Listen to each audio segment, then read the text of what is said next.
Bismillahirrahmanirrahim.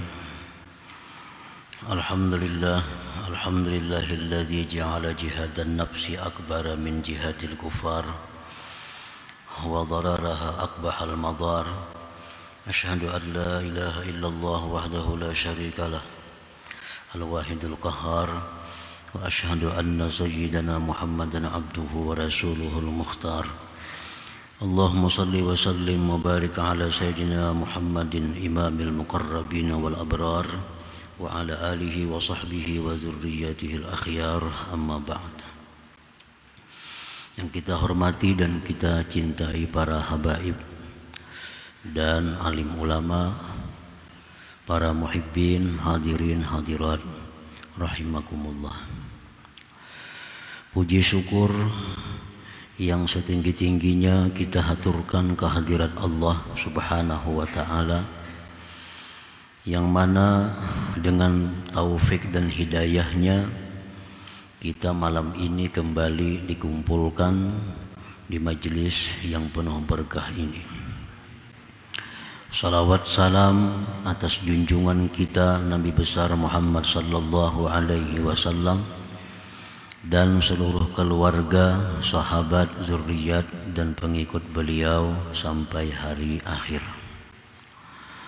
Para muhibbin rahimakumullah, al-hikmatus sabi'atu wal khamsuna ba'dal mi'ah minal hikamil ataiyah. Hikmah yang ke-157 dari Al-Hikam. Qala al-Imam Ahmad ibnu Athaillah As-Sakandari rahimahullah wa nafa'ana bi'ulumihi wa asrarihi. Hazzun nafsi bil ma'siyati zahirun jali wa hazzuha bit ta'ati batinun khafi wa mudawatu ma yakhfa sa'bun ilaju. Artinya, bermula bahagian nafsu dalam suatu kemaksiatan yang demikian itu jelas dan nampak. Artinya bahwa maksiat itu dorongannya adalah daripada nafsu. Wa hazzuha bit ta'at, dan bahagian nafsu di dalam ketaatan. Kadang-kadang nafsu bisa mendorong kita untuk taat kepada Allah. Nah, itu bahagian nafsu di dalam ketaatan itu batin tersembunyi. Wa mudawatu ma yakhfa, mengobati sesuatu yang tersembunyi itu sa'bun ilajuhu, sulit pengobatannya. Nah, para muhibbin rahimakumullah, artinya nafsu kita ini biasanya itu mendorong kita untuk suatu kemaksiatan. Karena di situ ada kesenangannya. Nah, nafsu kita mendorong kita kepada perbuatan yang dilarang Allah, karena disitulah kebahagiaan nafsu. Tapi kadang-kadang nafsu ini bisa pula mengajak kita untuk ketaatan. Nah, nafsu bisa membawa kita, membisikkan kepada kita untuk berbuat taat. Nah, itu adalah sesuatu yang mesti diwaspadai, yang mesti dicermati. Nah, barangkali ini bukan ikhlas karena Allah Subhanahu wa ta'ala. Sya'nun nafsi an tatluba ma fihi hazzun laha. Keadaan nafsu bahwa dia menuntut akan sesuatu yang pada sesuatu itu adalah bahagian baginya. Nafsu itu artinya menuntut sesuatu yang menyenangkan dia. Bagian nafsu itu sudah fitrahnya si nafsu itu. Nah, nafsu ini memang keadaannya mencari kesenangannya. Wa hazzuha bil ma'asi, bermula bahagian nafsu, kesenangannya nafsu dalam kemaksiatan zahirun jaliyun, nampak dan jelas. kastilzazin bil muharramat wa tarkil wajibat, seperti bersenang-senang berlezat-lezat dengan yang diharamkan Allah dan meninggalkan kewajiban-kewajiban yang diwajibkan oleh Allah. Nah, para muhibbin rahimakumullah, dalam satu kemaksiatan di situ jelas kesenangan nafsu, bersenang-senang dengan yang diharamkan oleh Allah, meninggalkan yang diwajibkan oleh Allah. Karena nafsu ini memang keadaannya suka perai, nafsu ini suka santai, nafsu ini suka istirahat. Nah itu memang tugasnya, memang fitrahnya nafsu demikian. Keinginannya itu jangan ada beban, jangan ada kewajiban. Nah itu kesenangan nafsu. Jadi dalam sebuah kemaksiatan di situ ada peranan nafsu, itu jelas nampak kelihatannya. Wa mudawatuha hayyinun, dan mengobatinya nafsu yang demikian tadi hayyinun, itu mudah, asal mau berubat artinya. Kalau nafsu kita ini selalu mengarah kepada maksiat, nafsu kita selalu ingin meninggalkan yang diwajibkan Allah, nafsu kita malas melakukan hak-hak yang mestinya kita laksanakan, itu mengobatinya itu nyaman, asal mau berubat saja, nah bisa berhasil. Wa hazzuha bitta'at, sedangkan bahagian nafsu di dalam suatu ketaatan, dalam satu ibadat, katalabil karamat, seperti menuntut karamat. Nah, seseorang tuh bisa suka baca Quran, rajin sembahyang sunat, rajin bersedekah, rajin sembahyang tahajud. Nah, tetapi di situ ada keinginan nafsu untuk dapat karamat dari Allah. Nah, ini bagian nafsu dalam sebuah ketaatan. Itu mungkin kita kadang menyadari bahwa dirasa itu baik, dirasa itu boleh-boleh saja, bahwa kita melaksanakan taat tetapi kita mengingini suatu karamat yang diberikan Allah. Nah, itu ada nafsu di situ. Wal ittila bil mughayyabat, seperti ingin mengetahui dengan perkara-perkara yang gaib. Ini misal mengamalkan satu surah dari surah Al-Quran dengan harapan bisa mengetahui perkara-perkara yang gaib. Nah ini adalah bagian dari nafsu dalam sebuah ketaatan. Ini membaca misal surat ini 1000 kali, surat apa misal dibacanya tujuannya supaya dapat karamat, supaya dapat mengetahui perkara yang gaib, supaya bisa mengetahui isi hati orang. Nah ini bagian nafsu dalam sebuah ibadah. Wa kahubbil khususiyah wal manzilati 'indan nas, seperti menyukai mendapatkan keistimewaan dari Allah, kedudukan, kehormatan di sisi manusia. Nah, bahagian nafsu dalam hal-hal tersebut batinun khafi, itu batin lagi tersembunyi. Kita beribadah kepada Allah, membaca ini, melaksanakan ini, ibadah kepada Allah. Tapi dalam ibadah itu ada keinginan untuk mendapatkan satu keistimewaan dari Allah. Nah ini anggarannya, ini namanya adalah bahagian nafsu. Berarti dia beribadah itu bukan semata-mata mencari keridhaan Allah, tapi ada sesuatu ipik yang didapatnya. Nah ini tersembunyi.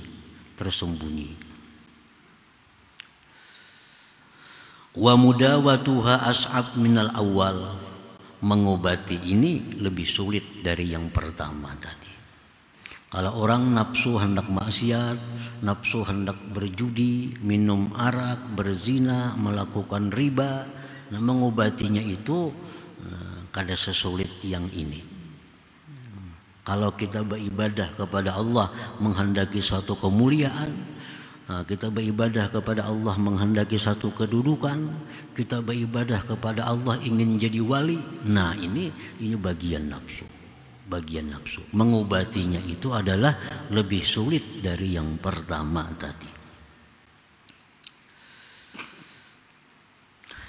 Li'anna mudawatal awwali, karena mengobati yang pertama, yang mana dirinya hendak melakukan maksiat, hendak meninggalkan yang wajib.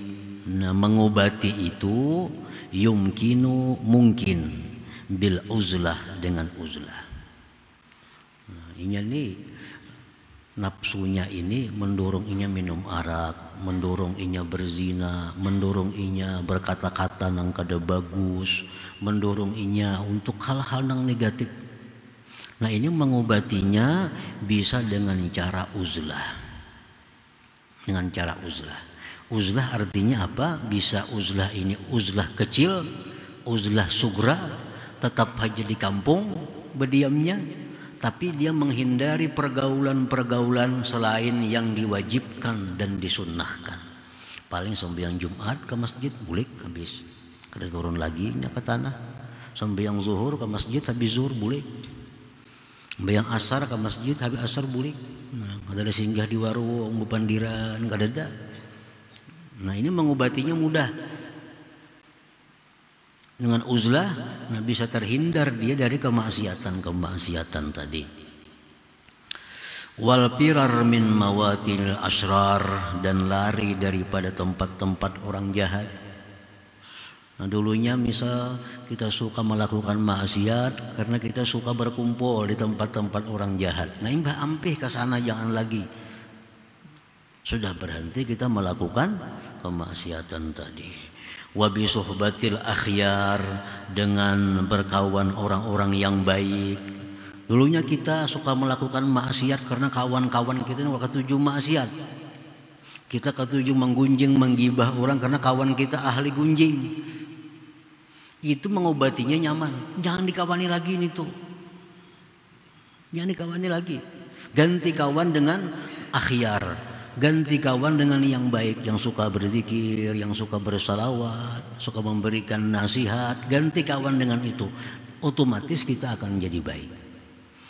Man sahibal akhyar sara minal akhyar wa in kana minal asrar. Itu perkataan ulama. Man sahibal akhyar, siapa yang berkawan orang baik, sara minal akhyar, dia akan jadi baik. Wa in kana minal asrar, sekalipun dia orang jahat. Sekalipun dia orang jahat, karena selalu berkawan orang baik, dia akan jadi orang baik. Wa bi kasrati ta'at wal azkar, nafsu yang suka maksiat itu bisa diobati dengan banyak berbuat taat dan zikir-zikir. Wa sama'il ayat wal akhbar, mendengari ayat-ayat Quran dan hadis-hadis Rasulullah sallallahu alaihi wasallam. Walhasil mengobati nafsu yang suka dalam satu kemaksiatan itu kada terlalu sulit asal mau mengobatinya. Asal hakun berubat. Bi khilafis sani, bersalahan yang kedua. Bersalahan yang kedua ini sulit mengobatinya.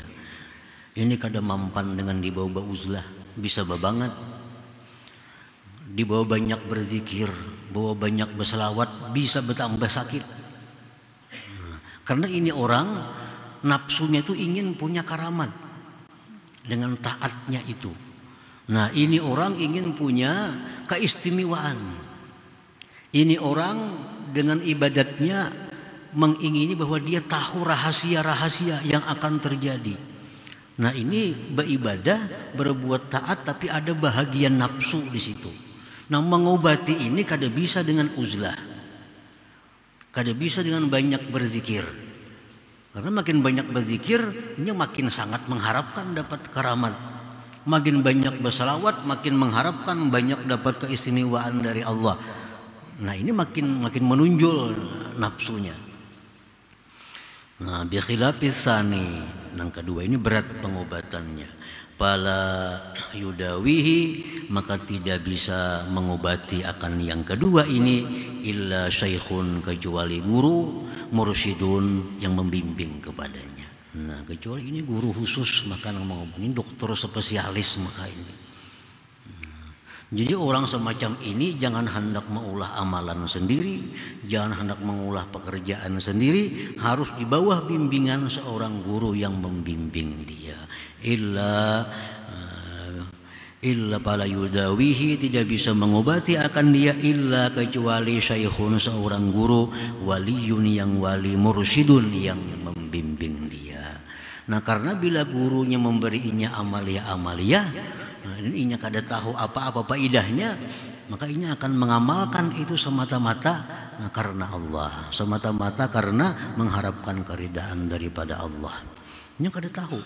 Kan guru baca ini, baca itu, jangan tahu faedahnya, pokoknya baca ini.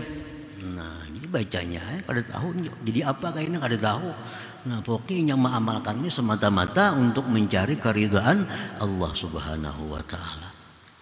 Nah, kalau hal-hal yang tadi kada bisa mengobati dirinya kecuali di bawah pengawasan pendidikan seorang syekh waliyin mursyidin tadi.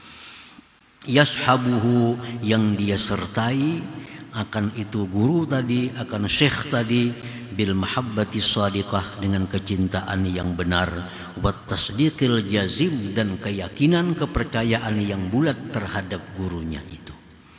Nah, orang ini mesti menyertai gurunya dengan modal kecintaan yang benar-benar cinta kepada gurunya, ditambah keyakinan, kepercayaan yang bulat terhadap gurunya. Artinya apa yang diberikan gurunya itu pasti membawa kebaikan kepada dirinya. Itu menurut keyakinan dalam hatinya. Nah, dengan itu bisa diobati ini. Bisa diobati. Nah, para muhibbin rahimakumullah. Fal wajibu 'alal 'abdi ittihamu nafsihi wa muraqabatuha. Maka wajib atas seorang hamba itu berburuk sangka kepada nafsunya dan mengintainya. Nah, dalam hati kita ini ada keinginan melaksanakan sesuatu ibadah. Dalam hati kita ada bisikan, baca Quran. Nah, baca Quran. Jangan selalu percaya dengan bisikan hati ini. Ini nafsu kita menyuruh baca Quran, apa? Ada dorongan daripada dalam hati kita bersedekah, jangan langsung bersedekah. Nah, jangan langsung percaya dengan apa yang dibisikkan dalam hati kita, karena kita masih dikuasai oleh nafsu kita. Apapun perbuatan taat yang timbul dari geritik hati kita, jangan langsung dipercaya, jangan langsung diiyakan. Karena barangkali ini ada hal-hal negatif di belakangnya yang akan mencelakakan kita. Nah, oleh karena tadi orang seperti ini harus di bawah bimbingan seorang mursyid yang bujur-bujur, artinya supaya jangan tahu apa-apa. Jam hari ini bersedekah 10.000, jadi gurunya misalnya keluarkan sedekah. Kan pernah isok bersedekah 20.000, keluarkan.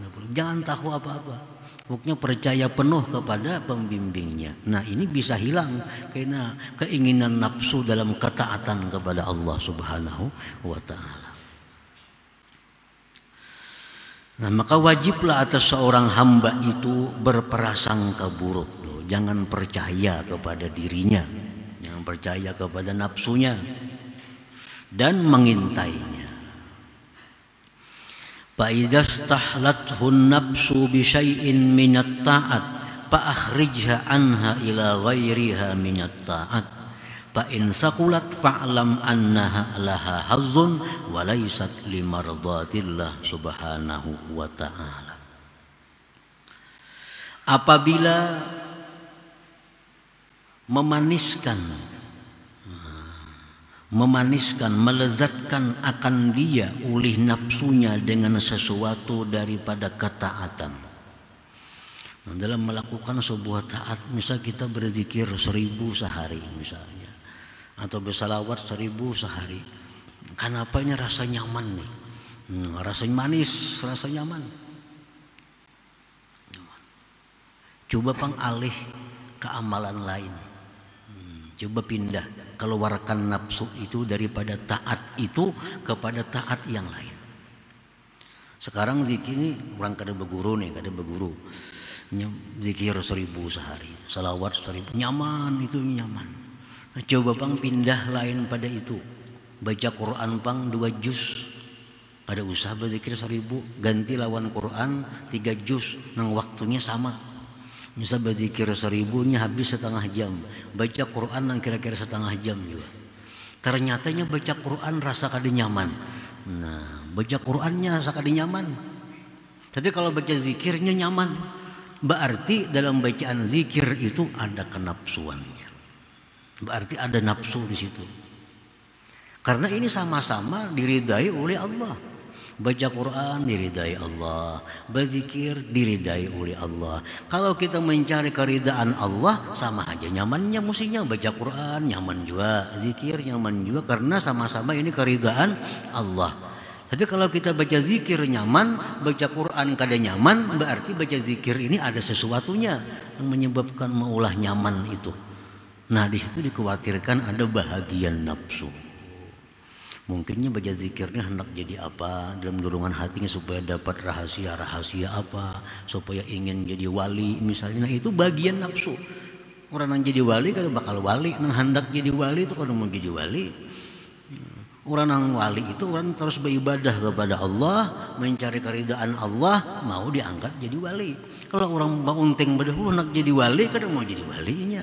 Ada kenapsuannya, ada hazzun nafsi, ada kepentingan nafsu dalam ibadahnya itu. Nah, jadi coba itu.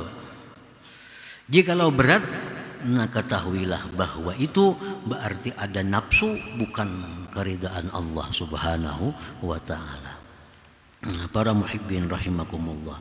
Nah, apalagi yang kita pindah ini kepada amal yang sebenarnya lebih diridai, lebih disukai oleh Allah. Contohnya nang jelas, kita nih ada bisi sembahyang qadaan contohnya. Nah, sembahyang qadaan banyak, zuhur banyak ketinggalan, asar banyak keadaan bisi. Bila kita melaksanakan qadaan ini, kenapa kita kulir? Kenapa kita malas? Padahal ini diwajibkan dan paling ganal pahalanya. Tapi bila kita sembahyang lain, sembahyang witir, duha, kenapa rajin? Nah, berarti di sini jelas ini ada dorongan nafsu. Nah, bukan mencapai keridaan Allah. Kalau ingin mencari keridaan Allah, pastinya membiriskan nang pardu-pardunya dahulu. Sembahyang banyak berapa tahun nang ada karuan sembahyang. Nah, mendengar ada fadilat witir bagus, hendak berwitir. Mendengar ada sembahyang duha, hendak duha. Ini jelas sudah nafsu, bukan mencari keridaan Allah. Jika mencari keridaan Allah, nah pasti nang perlu diberiskannya, nang paling disukai Allah.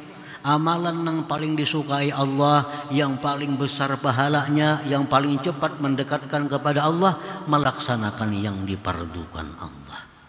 Itu paling banyak pahalanya nang dipardukan oleh Allah, hajar nang sunat-sunat ini. Nah, itu atau kita membanding dengan nang sama martabatnya. Sama misalnya ibadah ini dengan ibadah ini sama, tapi kita katuju sebuting ini kada katuju. Nah, berarti nang katuju itu ada nafsunya.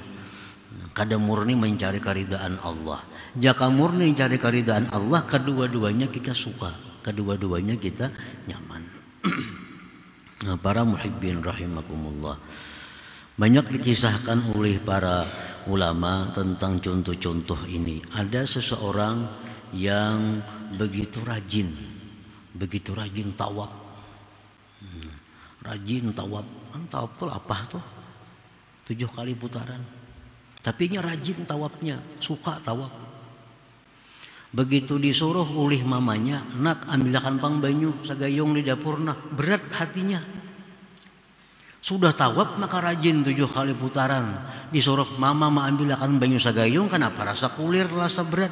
Berarti tawaf tadi kada murni karena karidaan Allah. Berarti tawaf tadi ada sesuatu nafsunya tersimpan di dalamnya. Jakanya mencari karidaan Allah lebih ganal pahalanya melaksanakan suruhan mama ini daripada melaksanakan tawaf tadi.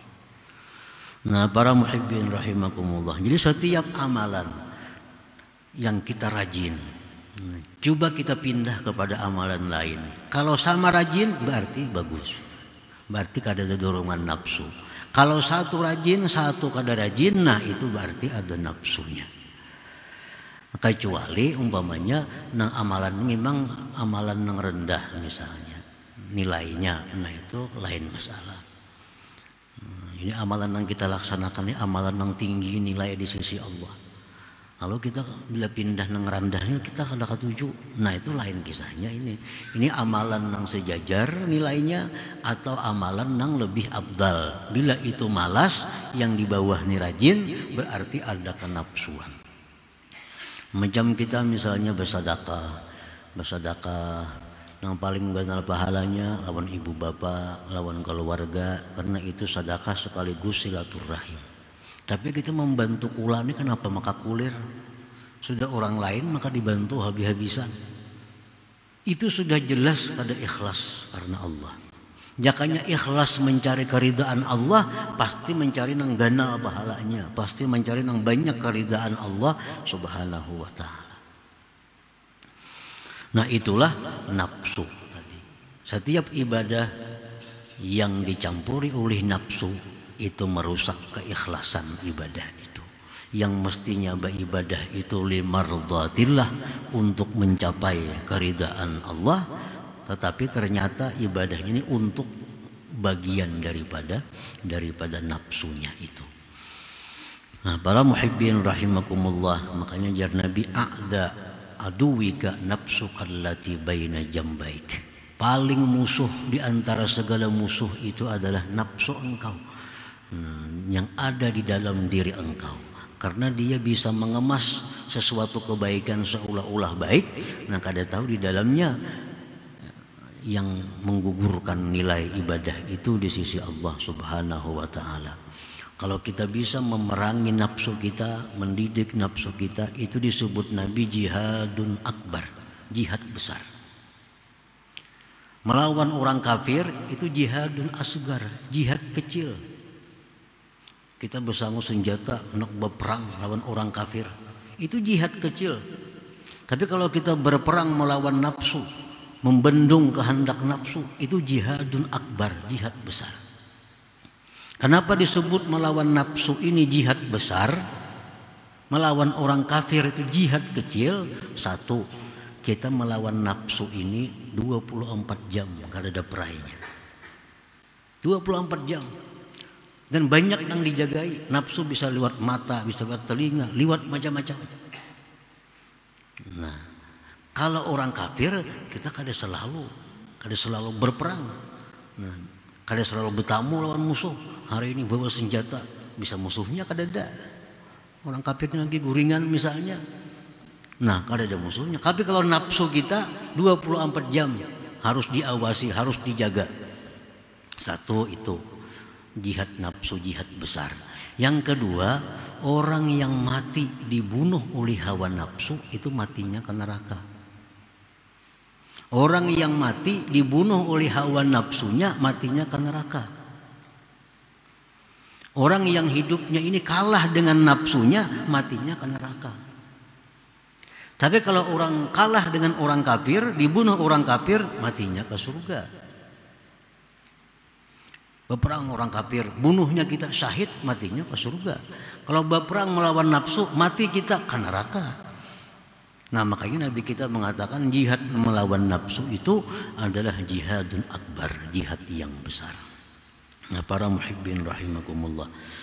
Kama waqa'a li ba'dihim annahu haddathathu nafsuhu bil khuruj ila al-ghazwi wa azharat lahu anna dhalika lillahi ta'ala faqala ya rabbi nabbihni limaqsidiha fa inni muttahimun laha.